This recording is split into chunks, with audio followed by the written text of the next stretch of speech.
Physics में कितने बच्चों के न्यूमेरिकल नहीं बनते हैं? सबसे बड़ी दिक्कत फिजिक्स की यही है कि जब टीचर क्लास में समझाता है तो बड़ा समझ में आता है और बड़ा मजा आता है उस समय। तो अच्छा ये एवरेज वेलोसिटी होती है, ये एवरेज स्पीड होती है, अच्छा ये हीट होता है, अच्छा ये वर्क होता है, समझ में आ गया, अच्छा ये स्टैटिक फ्रिक्शन, ये काइनेटिक, अरे मेरे को सब समझ में आ गया। और न्यूमेरिकल करने बैठे तो भाई डब्बा गोल हो गया, एकदम कुछ नहीं निकल रहा है। ये दिक्कत होती है बहुत सारे लोगों को। अब बात ये है कि इसको हम लोग सॉल्व कैसे करें। इस प्रॉब्लम करना भी पड़ेगा भाई, एमबीबीएस में जाना है तो, नीट में जाना है तो सॉल्व करना पड़ेगा।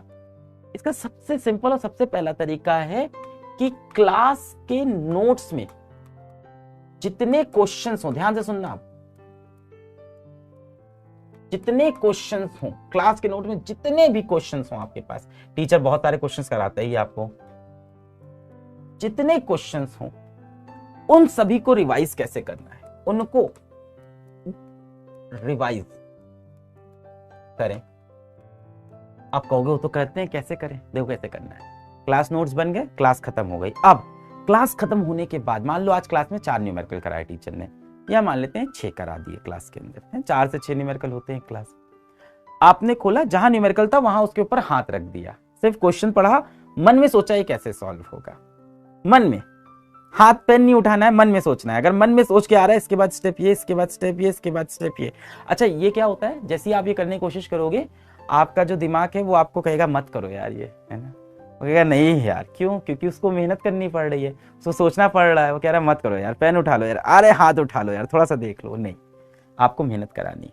आपको ऐसे हाथ रख के आंख बंद करके सोचना है इस न्यूमेरिकल का पूरा स्टेप बाय स्टेप सोल्यूशन क्या है। न्यूमेरिकल्स के लिए बता रहा हूं, स्टेप बाय स्टेप सोल्यूशन दिमाग में सोचना है। ये सोचा, ये सोचा, जब एकदम नहीं समझ में आ रहा है, टूट रहा है, तब भी हाथ नहीं उठाना है, तब पेन उठाना है। पेन उठाना है, दूसरी कॉपी में बैठ के इसका सोल्यूशन लिखने की कोशिश करनी है। जैसे ही पेन उठाओगे आपको हो सकता हो सॉल्व हो जाए, पेन उठाने से हो सकता हो ये सॉल्व हो जाए। अगले क्वेश्चन में आए, फिर यही किया, ऐसे ही आंख बंद करके कोशिश की, हाथ रख के मन के अंदर पूरा न्यूमेरिकल सॉल्व कर रहे हैं, क्योंकि अभी अभी क्लास पढ़ी तो अभी तो याद होगा। नहीं हुआ, पेन उठाया, फिर भी नहीं हो रहा है तो उठा के देख लिया। सबसे पहला रिवीजन क्लास के जस्ट बाद आपको करना है ना, क्लास के इमीडिएट बाद एक बार सारे न्यूमेरिकल आप देख लो, एक बार सारे न्यूमेरिकल आप अच्छे से देख लो। और कैसे देखना है मैंने आपको बता दिया, ऐसे ऐसे हाथ रख के और मेहनत करा के, ठीक है। इसके बाद क्या करना है बेटा, इसके बाद आपको डीपीपीज मिलती हैं, फिर आपको डीपीपी को अटेम्प्ट करना है। जाहिर सी बात है, अगर आपके न्यूमेरिकल नहीं बनते हैं तो आपके डीपीपी के न्यूमेरिकल भी नहीं बन रहे होंगे, है ना। मैक्सिमम क्वेश्चन में आप फंस जाते होंगे डीपीपी। इस वक्त पे क्या करना है, डीपीपी क्वेश्चंस कहीं ना कहीं देखो तो क्लास के सिमिलर होते हैं। आपको सोल्यूशन नहीं देखना है बेटा, दिमाग जो होता है ना हमारा, सबसे आसान रास्ता बताता है, हमेशा सबसे आसान रास्ता बताता है। और ये अच्छी चीज भी है इंसानी दिमाग की, तभी तो हम मशीन बनाते हैं अपने अगल बगल, ताकि हमारा काम आसान हो जाए, है ना। पहले हम हाथ से लेके ऐसे ऐसे पंखा चलाते थे, मेहनत लगती थी गर्मी पंखा चलाने में। फिर क्या हुआ, फिर हमने वो पर्दे वाला पंखा बना दिया, ऐसे धागा खींचते रहो, पर्दा चलता रहेगा। फिर क्या हुआ, हमने कहा इससे भी काम नहीं बन रहा है, हमने पंखा ही बना दिया, इलेक्ट्रिसिटी से पंखा चलने लग गया है ना। तो इंसान हमेशा मेहनत बचाता है, वो तो सही है।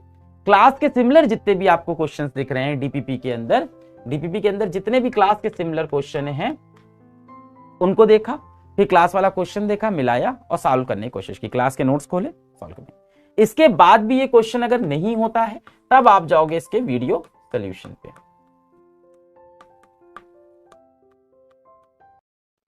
और वीडियो सोल्यूशन तब देखोगे, या हो सकता हो टेक्स्ट सोल्यूशन देख लो, और फिर वीडियो सोल्यूशन देख के इसको सॉल्व करोगे, फिर इसके बाद इसको भी रिवाइज करोगे। अच्छा, जो न्यूमेरिकल आपसे नहीं बनते ना, ये एक दिन में सॉल्व नहीं होगा। ये सारी प्रैक्टिस बेटा आपको रिपीट करनी है, ये सारी प्रैक्टिस आपको रिपीट करनी है। आप मान के लो 30 दिन तक, 30 डेज आप ये प्रैक्टिस रिपीट करो। और चेतावनी, क्लास और डीपीपी को छोड़ के कहीं के क्वेश्चन नहीं लगाने, सबसे बड़ी चेतावनी, कहीं के क्वेश्चन नहीं लगाने, इसके सिवा के एनसीईआरटी भी लगा ले, नहीं, इतने बहुत हैं, इतने सफिशिएंट हैं, बिल्कुल परेशान नहीं। क्या इसके सिवा और न्यूमेरिकल लगाने लग जाओ? नहीं, 30 दिन तो बिल्कुल नहीं, 30 दिन तक तो बस इसको रिपीट करते रहो, 30 दिन तक इसको लगातार रिपीट करते रहो, ठीक है। बाकी कोशिश करो, मेहनत करो, पढ़ाई करते रहो। All the very best.